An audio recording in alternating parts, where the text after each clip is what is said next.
Hello friends, I welcome you all to my YouTube channel is my investment.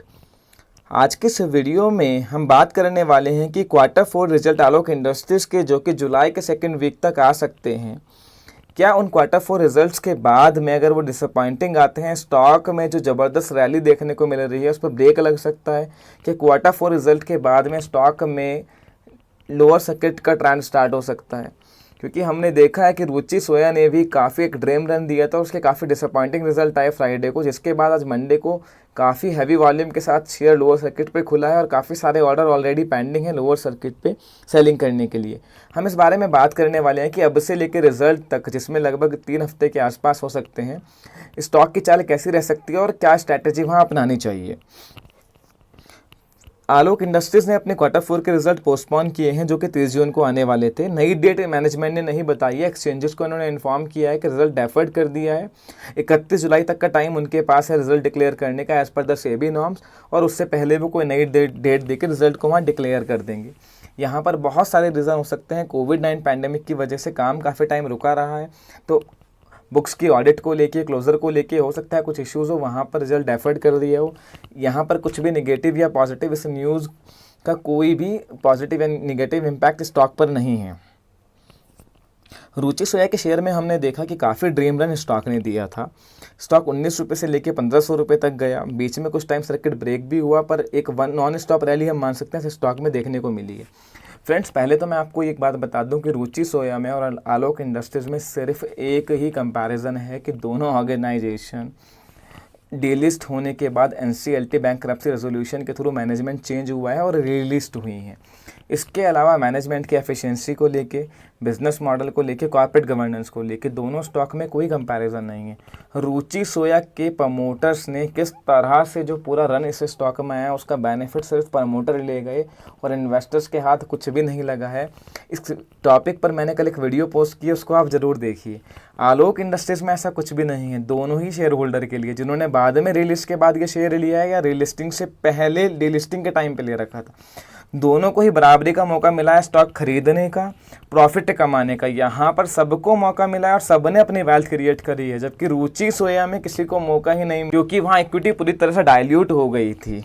तो यहाँ management की efficiency आलोक industries की far better है। Corporate governance के यहाँ कोई इशू नहीं है। रुचि सोया के कंपैरिजन में अगर मैनेजमेंट पॉइंट ऑफ व्यू से देखें तो ये स्टॉक वहाँ से फार बेटर है।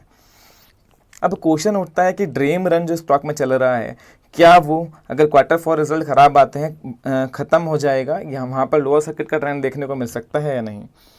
थोड़ी सी हिस्ट्री के बारे में बात करते हैं आलोक इंडस्ट्रीज़ की कि मार्च 2019 में एनसीएलटी ने रेजोल्यूशन अप्रूव किया था, चाहे रिलायंस ने 37-38% के आसपास की स्टेक लेके स्टॉक को इस कंपनी में स्टेक खरीदी थी। स्टॉक 30 जनवरी को डीलिस्ट हुआ था 3.30 रुपये पे, 19 फरवरी को रिलिस्ट हुआ था 19 रुपये के आसपास में।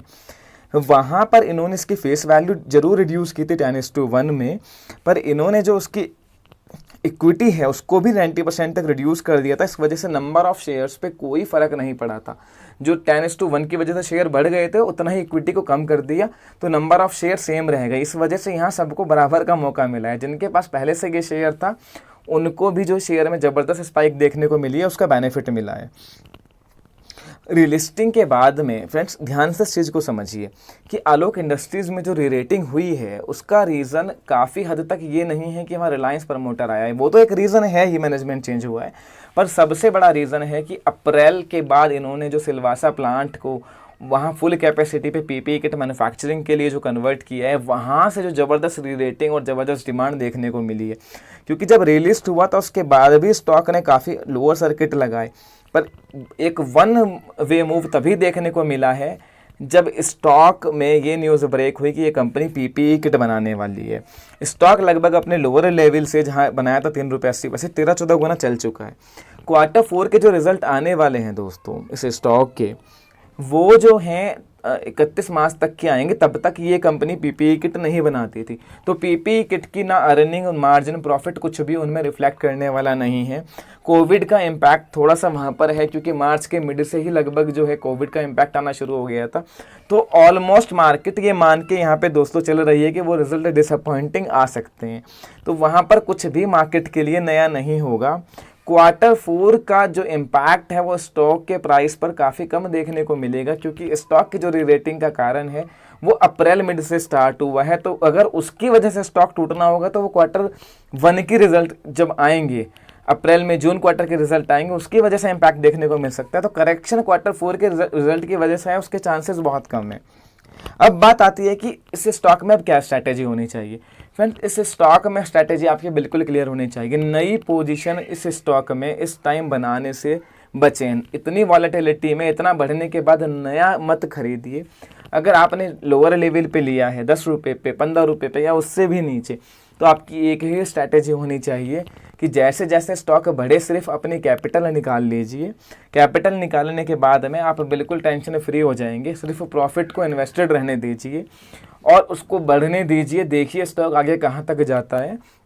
कभी स्टॉक में लोअर सर्किट का ट्रेंड शुरू भी होता है तो स्टॉक वैसे ही मैनेजमेंट की क्वालिटी से को लेके भी, प्रोडक्ट्स को लेके भी, एफिशिएंसी को लेके भी रीरेट हो चुका है। तो वहाँ ऐसा कुछ भी नहीं है कि लोअर सर्किट अगर लगना शुरू हुआ तो स्टॉक वापस से सिंगल डिजिट में पहुँच जाएगा, 20 रुपये 25 रुपये आ जाएगा, ऐसा कुछ भी नहीं है।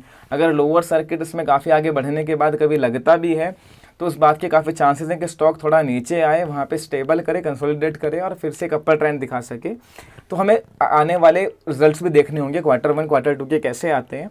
तो यहाँ पर यही स्ट्रैटेजी अपनाएं, नई पोजीशन नहीं लेनी है और अगर सब्सटैंशियल गेन हो रहा है तो अपनी कैपिटल को फेज वाइज निकाल लें। हर बढ़त पे थोड़ा थोड़ा करके सिर्फ कैपिटल निकालें, बाकी प्रॉफिट को इन्वेस्ट करके देखें आगे के लेवल पर स्टॉक क्या मूव दिखाता है। बाकी क्वार्टर 4 का रिजल्ट की वजह से तो स्टॉक नहीं गिरना चाहिए, क्योंकि उसका और इस स्टॉक की री रेटिंग का कोई रिलेवेंस नहीं है आपस में, क्योंकि स्टॉक पीपीई किट की वजह से री रेट हुआ है और क्वार्टर 4 के रिजल्ट में पीपीई किट की अर्निंग्स रिफ्लेक्ट नहीं करेगी। फर्दर फ्रेंड्स, आपकी कोई भी क्वेरी इस स्टॉक को लेकर हो, इस वीडियो को लेकर हो, तो प्लीज़ मुझे कमेंट सेक्शन में बताइए। अगर आपको ये वीडियो पसंद आई है, वीडियो को लाइक एंड शेयर कीजिए। Thank you.